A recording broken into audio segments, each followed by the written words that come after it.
highlights going over today of the first series between the Royals and the Cleveland Guardians. This is the first series of the season, so we get to see what the Royals are made of going into the first game. First series. And, so let's dive into it. First, opening night at home at Kauffman. The Royals won Thursday 3-1.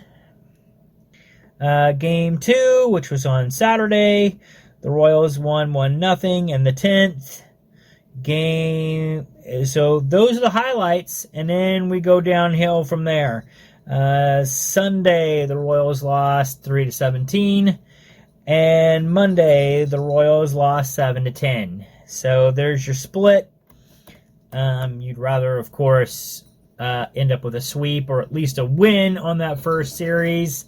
But hey, splitting isn't too upsetting. I mean, you're still 500 going on through the season, so no reason to panic just yet, but at the same time, you kind of wish that they did a little bit better, obviously. The key things, though, Zach Greinke and Brad Keller had great outings in that first series. Which went to those 3-1 and 1-0 victories. And then you had Chris Bubic in Sunday's game that he couldn't really get out of the first inning. That's where the majority of those runs came from. Of course, the bullpen didn't help matters out any either, and they gave up some runs as well. Then you had Carlos Hernandez. He struggled on Monday. And again, the bullpen didn't really help much there either. So you have your first two losses of the season. And both losses look like football scores. But, and we knew going into, a lot of teams knew going into the first part of the season that there's going to be some struggle there because there's no spring training and, pitchers are going to struggle. Of course, the wind was a big factor too in this game, but there again, not making up excuses because Cleveland had the same obstacles to deal with that the Royals did. They also had no spring training. They also had to deal with the wind. And, they struggled the first two games, but they came back and won the next two. So the big key there is that the Royals just need to pick it up on pitching. They need to start doing better. And it's not going to get any easier tonight, Tuesday night, when the Royals take on St. Louis at 6:45 in St. Louis. So, I mean, it's not going to get easier. But things to take away, good things to take away from this game. First, Bobby Witt Jr. had an impressive outing. He had a double on opening day, an RBI double on Sunday. So that records his first RBI of his MLB career. And, of course, getting two of his first doubles of his career as well. He's showing promise. He also got a walk against closer Emmanuel Clase in the 9th inning on Monday's game. That set up for Andrew Benintendi's 2-run home run. And he also got a stolen base on Monday. So he's doing really phenomenal. And he's definitely going to be a player to watch as time goes on. I know a lot of people are going to keep close eyes on him. I know ESPN and some other news outlets have already been talking big about him. So it'll definitely be interesting to see how his first season and his career goes as he develops. Because he's already off to a great start. Then we got Andrew Benintendi himself.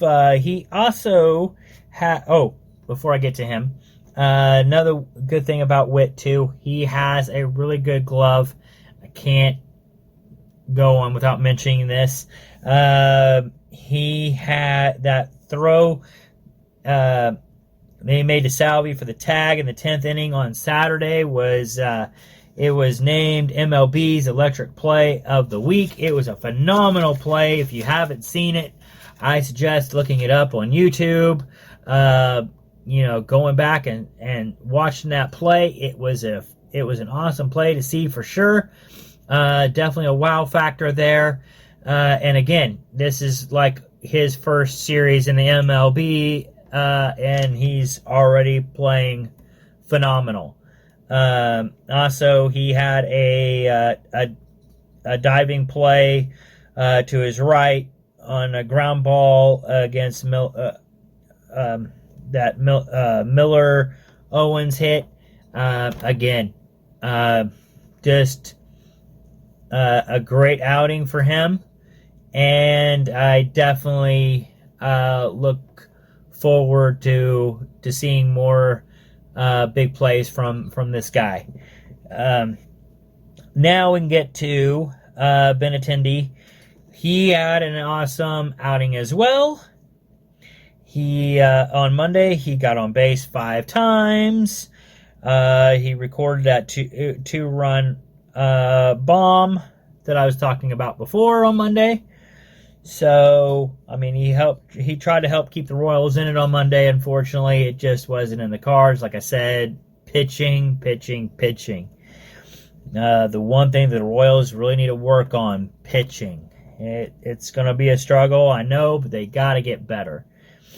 And, but he became the 4th Royal in history to have multiple 3-hit games with his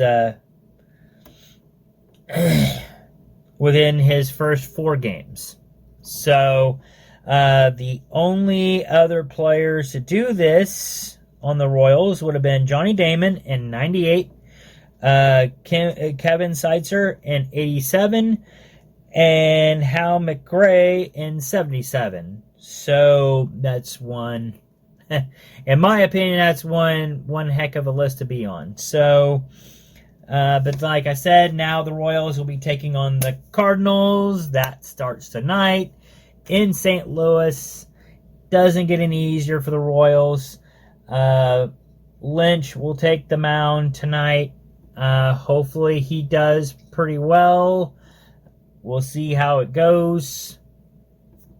But, yeah. Like I said, it's going to come down right now. The Royals are getting the runs, obviously.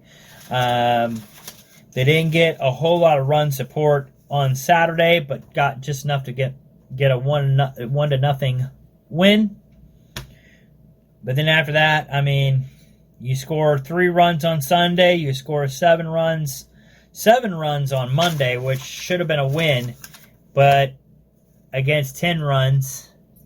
So, pitching. It's going to be the number one thing, Achilles heel for the Royals. It has been for the last couple of years now. They need to get better on that side of the ball. If they can do that, I say right now they could probably come away with a 2. I mean, they could probably come away with a 2-game sweep over the Cardinals if the pitching holds up. But the way it looks right now, I'm thinking they'll probably split that series. Time will tell, and we'll see from there. But in the meantime, I will catch you guys on the next episode of this when I will cover that series at the end of it. So I will see you guys again at the end of that series between the Cardinals and the Royals. And go Royals. All right, till the next episode. Peace.